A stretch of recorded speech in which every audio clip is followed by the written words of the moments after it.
Hey guys, Huzzy here bringing you another video. Now welcome to a kind of like hybrid league discussion and dev update video. So I can finally talk about this now because it's gone public, but the new Mythic and Legendary items preview is here. Now what we're going to do in this video is kind of just chat about the new items, but before we do that, we're actually going to talk about a meeting I was actually involved with Riot last week.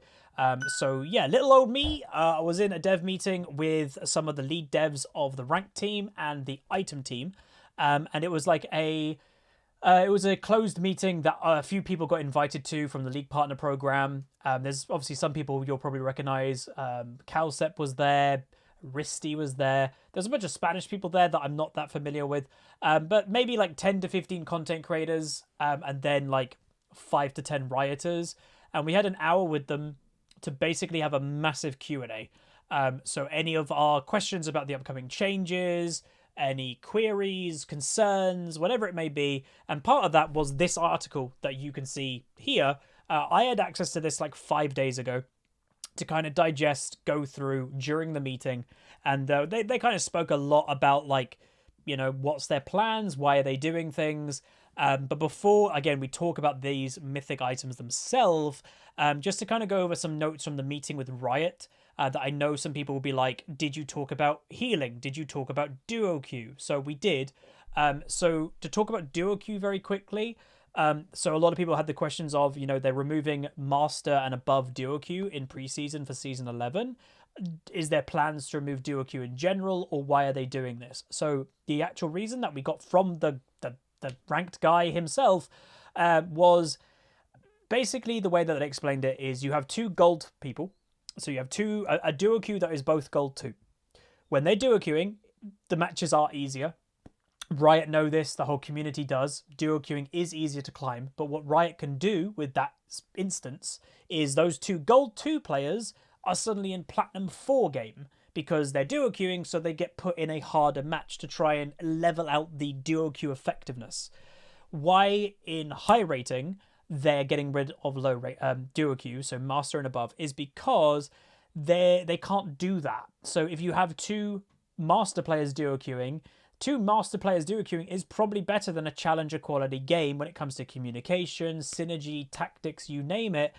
So that there's no ceiling that they can put that duo queue to. Especially if you put two challenger players together, there's definitely nowhere that you can go. They're already in challenger.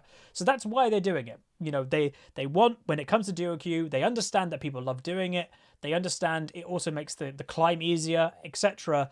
But they can, in every rating apart from high rating, they can put your MMR a bit higher when you're duo queuing, thus making it a little bit of a harder game because you're duoing. But yeah, they can't do that for high rating players. So that's why it's happening. Is duo queue being removed in general? No. So the guy who, again, one of the ranked devs, literally said they have actually been surprised by the percentage of people that duo queue, of how high it is. Now, I would say, and I didn't do a counterpoint because the conversation was flowing, but I would actually wager the reason why the percentage may be high is because the game, it feels like right now you have to duo queue to climb. If it didn't feel like that, I imagine less people would duo queue. But because of the nature of duo queuing, that it is easier, so many people duo queue. But I think it's much of a muchness. I think more people duo because it's easier, etc. But no plans to remove duo queue. But what they did agree to is flex is not in a very good place. It is known as that joke queue. They didn't go into specifics, but they do want to make flex better. I don't know how they're going to do that, but that's what they said.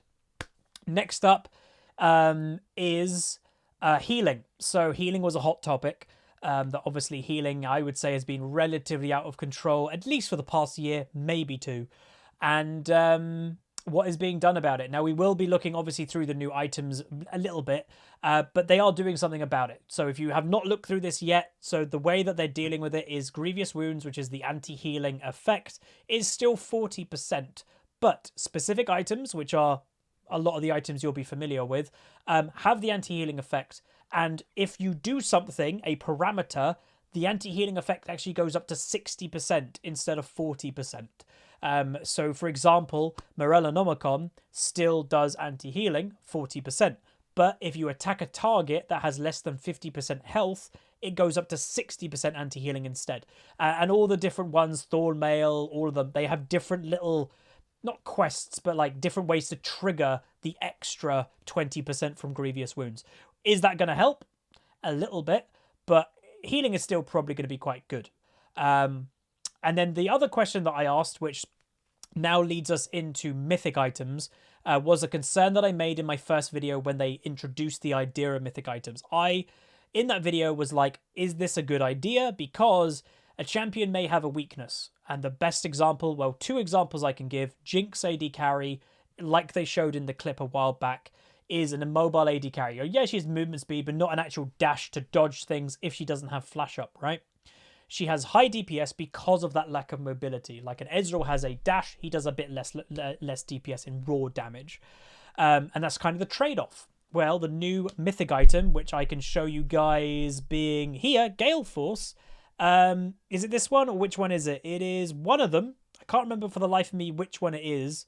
One of them literally gives you... Oh, yeah, it is this, Gale Force. Dash in a target direction. So it's literally giving an immobile AD carry like Jinx, like Ashe, whatever it may be. It is giving them a mini Ezreal E in essence.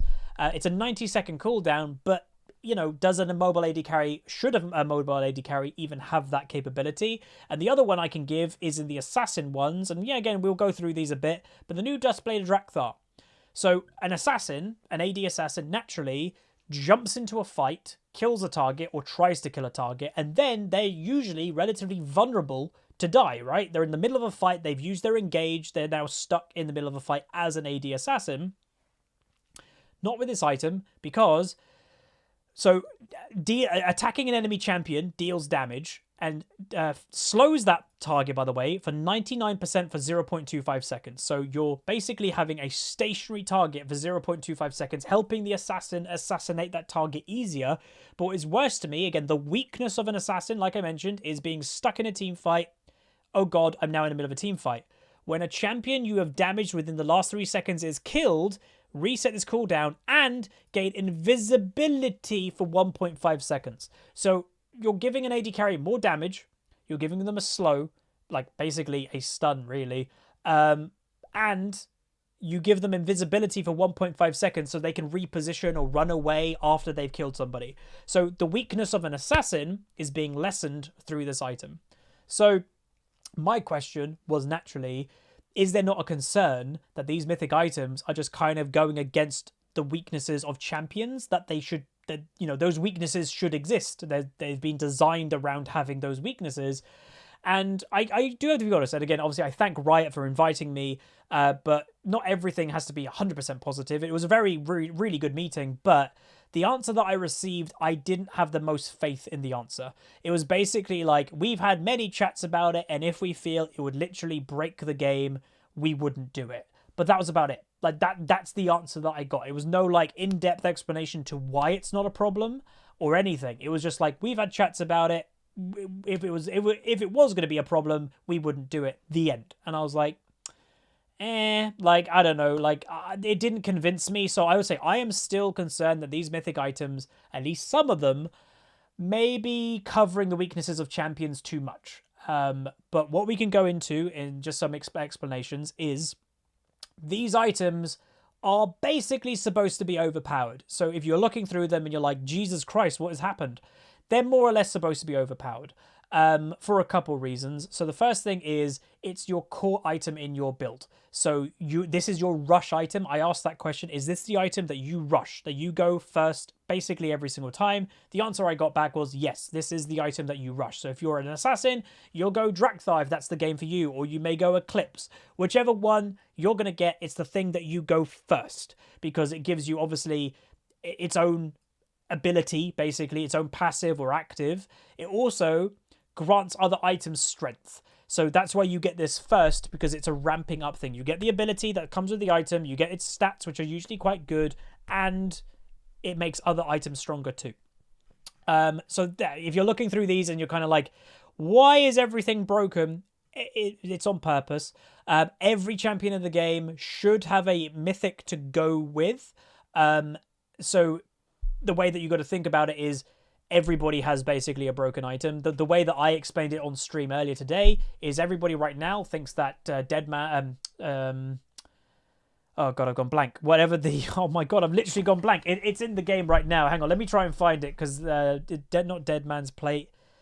Everyone knows what item I'm talking about right now, but I've literally gone blank. Hang on. Sorry about this, everyone. Again, I'm a bit dead from the gym. Everyone knows which one I'm on about too. You're all shouting at the screen at me right now, aren't you?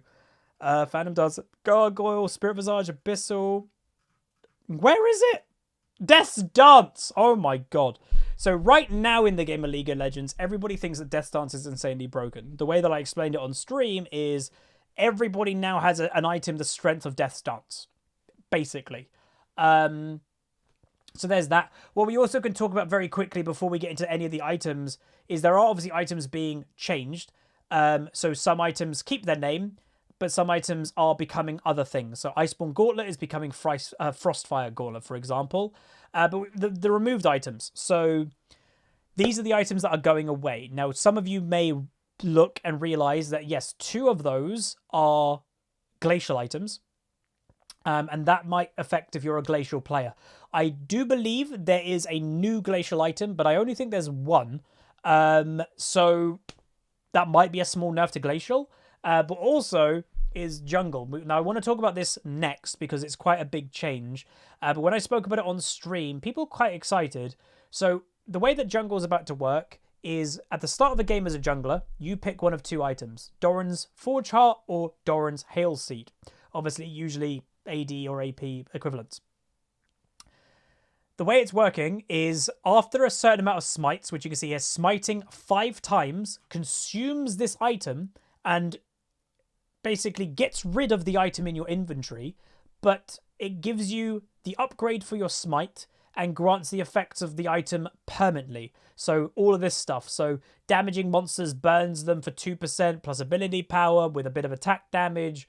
Killing large monsters gets bonus experience and regenerate mana per second. So all of those passives, you just absorb as a champion after you've smited 5 times.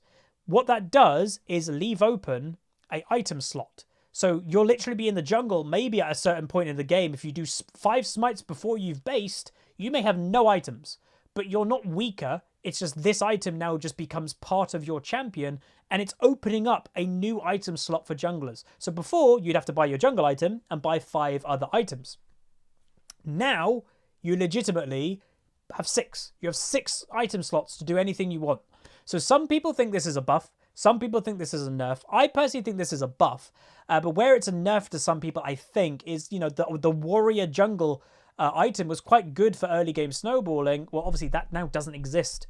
But overall, I think it's actually quite interesting. It's going to maybe make junglers a little bit more potent in mid to late game because they don't need to keep their jungle item, which got outscaled versus other things.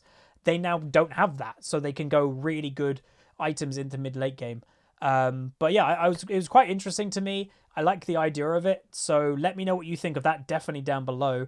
But yeah, honestly, pretty cool. You can see, by the way, the maintained ones. So these items have balance changes and often changes to the stats, but they're in essence the same. So all these items are basically staying the same. They might just have little tweaks here or there, but that's about it. And honestly, looking at all of them, none of them to me are like, oh god, how's that still in the game? They're all like, okay. They're the items that are like, aren't really, a problem. A lot of them are very old items, to be honest, but they'll just be kind of updated to maintain, the modern day League of Legends. So other than that, what we can do is just go through a couple little things here or there. But in essence, I've done what I wanted to explain how the meeting went. It was a very good meeting.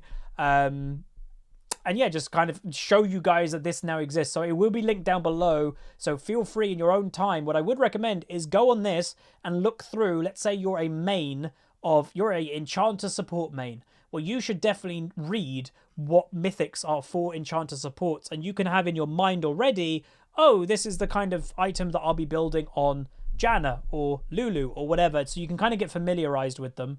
Also worth noting that this is coming to PBE, I think now, for 6 weeks. So really until the end of the season, which I think is about 6 weeks away. And then when preseason hits, hopefully RIOT would have collected some data from the PBE to then come to live servers in preseason. And then that's when we'll be getting all this stuff in preseason. But for me personally, again, what a big thing that they did mention is AP non-mana AP champions obviously haven't had much love for a long time. So there is now a whole section to AP Mythics non-mana. So like Mordekaiser and stuff like that, like you can now buy. The one thing I don't know, by the way, worth knowing, I don't know if any champion can buy any Mythic. It might say this in this article, I'm not sure. But if you are playing something off meta or different, I'm not sure if you're allowed. I don't know if they kind of group champions into like Mordekaiser is an AP Mythic champion, therefore a non-mana AP Mythic champion. Therefore, Mordekaiser can only buy one of these 3 items.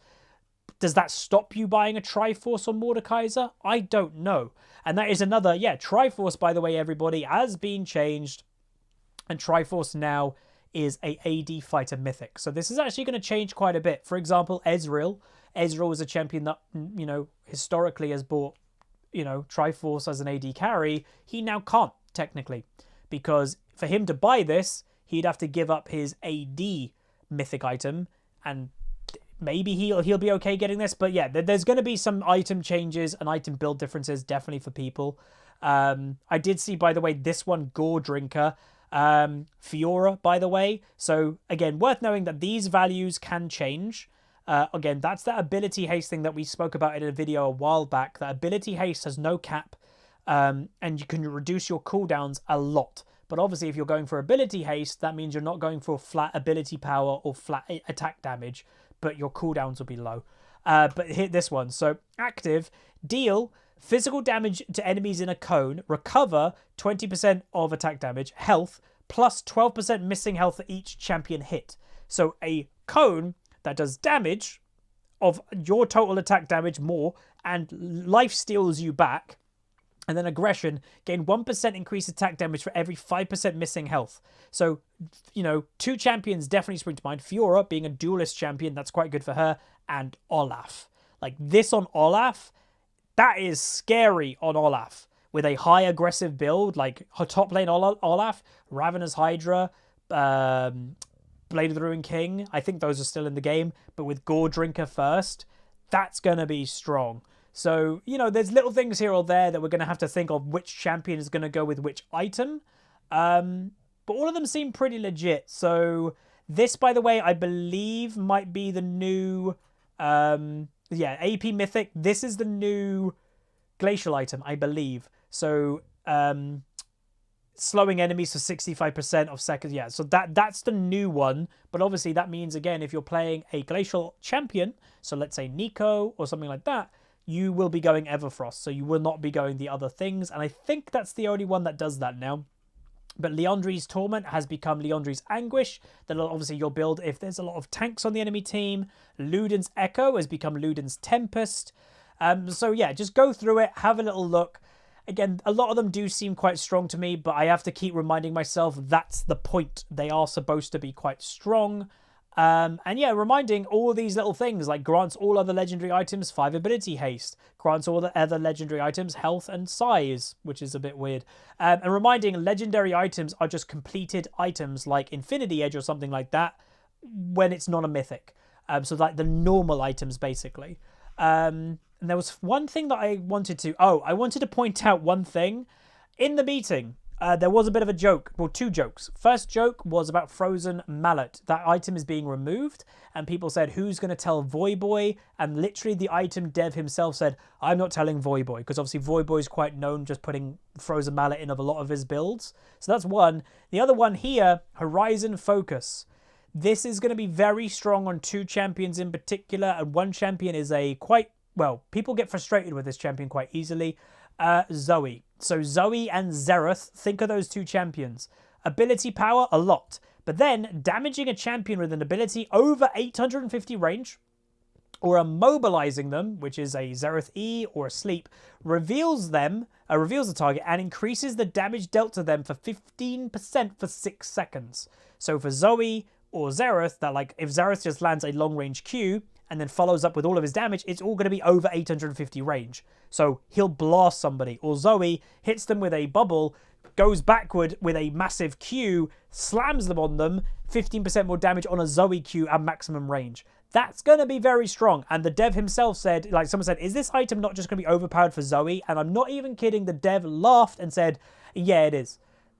So yeah, there's that. And by the way, that is not a mythic item. These are the new legendary items. These are new items that you'll obviously, you know, be having. But that's a good one. Serpent's Fang. A lot of people, not even just healing has been a problem. People have said shields are a problem, League of Legends. So now you deal 300% additional damage to shields. So if you're against champions like a Janna and you're like, I cannot get through these shields, well, there you go. Buy a Serpent's Fang. So yeah, that is the video. A little bit of a chat, a little bit about the meeting, a little bit about the items. Let me know what you think down below, though. I'd be very interested about the, you know, the duo queue thing and the items and all of that stuff. And the final thing I will say, because I know that question's come, Huz, were there any talks about a hard ranked reset? No, there were no talks about a hard ranked reset. And I will say, I actually forgot to ask one question. My question that I actually have passed it on to my league partner person to get it answered. And they said, like, oh, if you've forgotten any questions, give it to your league partner person and we'll get back to you with the answers. My question that I forgot to ask was the Emerald rank that is going into Wild Rift. Are we getting that in League of Legends to help out the Diamond rank? Because Diamond, if you're not in Diamond, Diamond is a mess. Diamond 4 is a completely different universe to even Diamond 3, Diamond 2, Diamond 1. It just feels like a different rank. So maybe putting Emerald in and making what is currently Diamond 4, spreading that out to be Emerald, and then making Diamond what is currently Diamond 3 to Diamond 1, maybe that would be really healthy. But I don't know if they're doing that. That is the question that I forgot to ask, so hopefully I'll get the answer to that soon. But again, leave your feedback down below. There could be rioters having a little peek and having a little looking at what you guys think. But yeah, please do me a favor and like the video, comment down below, and I'll see you guys next time. Peace.